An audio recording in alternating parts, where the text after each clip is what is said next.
Ош шаарынан 90% подоходный налог калат, тамарка салыгы калат и налог на имущество. Башка налогтордун баардыгы республиканский бюджетке кетет.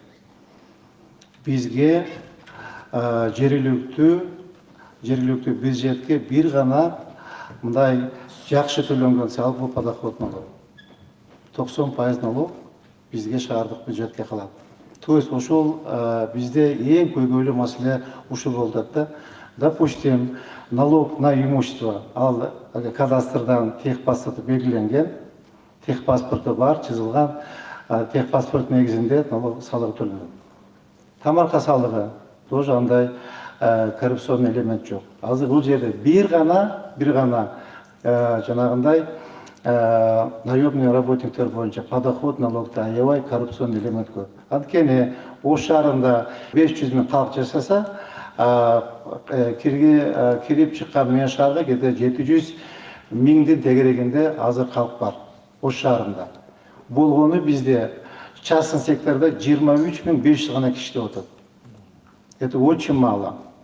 Бизде Ош шаарында бери деген 50 000 наемный работник болуш керек. Мынакей эместерге кратце силерде келген сөйден айтып коеюн, урматтуу салык кызматкерлери. Коомдук тамактануучу жай 437, болгону 3108 киши иштейт. Медициналык борбор 79, 1158. Бул жакшы көрсөткүч. Лаборатория 11 лаборатория 1158. Дарыкана 67 дарыкана 651 киши иштейт. Стоматология 119 стоматология бар, 214 киши иштейт. Сулуулук салону 426 сулуулук салон бар, 65 киши иштейт экен. Ушундай болобу, ушундай статистика. Анда эмне бир жанагы мастер бир күндө 3 салон бар иштейби. Сулуулук салонуна 426 сулуулук салону бар, анда иштеген 65 кызматкер. Так, акча алмаштыруучу, обмен валют, 64 обмен валют бар, 87 киши иштейт. Ар бир обменге да бери дегенде 5 киши иштейт. Убагында биз да иштеткенбиз. 2 киши постоянно кассада отурат, алмашып. Бирөө доллар менен чуркайт, бирөө рубль менен чуркайт, бирөө теңге менен чуркайт, бирөө сом менен чуркайт. Эси оборотун кичирээк болсо, оборот чоңураак болсо, бир обменге жок дегенде 5 киши иштейт, 6 киши иштейт. А сиздерде болгону 64 обменгада 87 киши деп айтасыздар.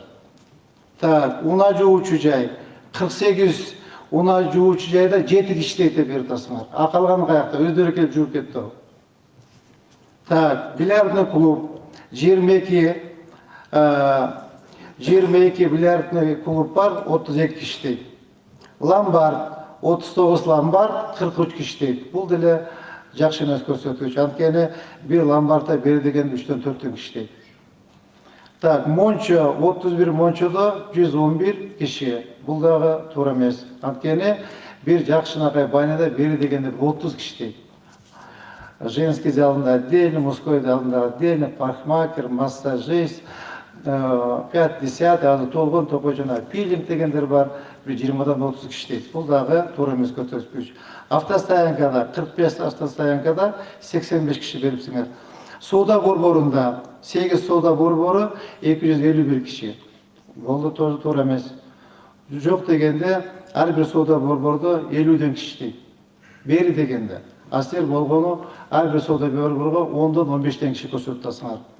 Так, мейманкана 88 мейманкана бар экен, 100 киши көрсөтүп атасыңар. Бир мейманкана жок дегенде 5-тен 6-дан 10 киши иштейт да. Курулуш компаниялары болсо, мынакей Ош шаары ошондо курулгандан баштап 150 үй курулуптур. Азыркы мезгилде 71 курулуш компаниясы иштеп атат. 71.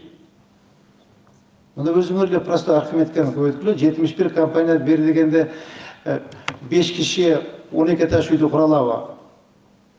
10 киши 18 үйдү кура алабы? Допустим, полноценный 12-15 этаж үй куруш үчүн бери дегенде 50 киши куруш керек да. Алар болгону 5-тен, 7-ден, 8-ден киши көрсөтүптүр. урматтуу укук коргоо кызматкерлери ушул учурдан пайдаланып, ошо биз рейд учурунда анча мынча ошо курулуш компанияларда рейдке киргизбей, Аманат Сити, Авраш, Арбат деген компаниялар биздин налог кызматкерлеринен, мэриянын кызматкерлерине препятствие кылып көрсөтүп, ошол курулуш компанияларды көзөмөлдөп берсеңиздер. Так, андан башка СТО машина оңой турган жер на каждом углу.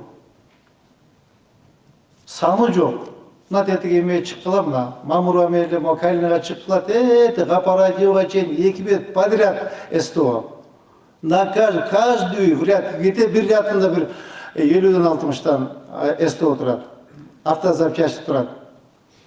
Ар бир үйгө кирип чыксаңыздар, өзү үй по назначению эме жилой, а под магазин пользуется. Мына ишенбесеңиздер барып көрсөңүздөр болот. Касапкананы айтпай эле коеюн, набайкананы айтпай эле коеюн. Эмне үчүн 28 швейный цехте 9 киши деп атап бересиз. Мына кече рейдтин негизинде 190 киши болуп чыкты. Бул бериле дегенде. Ну ясно же, калган бар чөндүккө салган. Жо кечирип коюңуздар мен, урматтуу салык кызматкерлери. Улардын бардыгы могу подоход налогтордун баары шаарга, мына биздин шаарга кыла турган акча. Мына шаарды мен кантип оңдойм? Болгону 3,5 миллиард болсо, анын 2 миллиард 400 миллиону айлыкка кетсе, майнага кетсе, садикке кетсе, мектептерге кетсе питаниясына. Мага развитие эчнерсе калбай атты. Мага Ош шаарына развитие акча жок. Акча калбай атат, понимаете? Вот поэтому я плачу. Бизге түшө турган акчаны вот каким-то образом по пути пропадает. Каким-то образом именно мэрия дегенде налог түшпөй калып атат. Подоходный налог. Где-то работник исчезает. Кантип оңдойм, айсыңар куруп айыл болуп кетти го. Мен кантип жолду тазалайм, кантип бак тигем, кантип гүл тигем, кантип мен освещение коем, кантип техника алам, кантип арыктарды чабам, кантип тротуар жасайм, кантип жол оңдойм. Эчтеме жок экен, урматтуу кызматкерлер. Мына болгон 3 көчө бар экен. Масалиева, Ленина, Курманжандатка энебиздин атына коюлган көчө. 3 эле кече. Калганга бара танка турам. Если ушундай көмүскөдө туруп эле иштей берсек, анда ничего не будет. Мен мына 1,5 айдан бери көчөдө чуркап жүрөм, 1,5 айдан бери көчөдө чуркап жүрөм.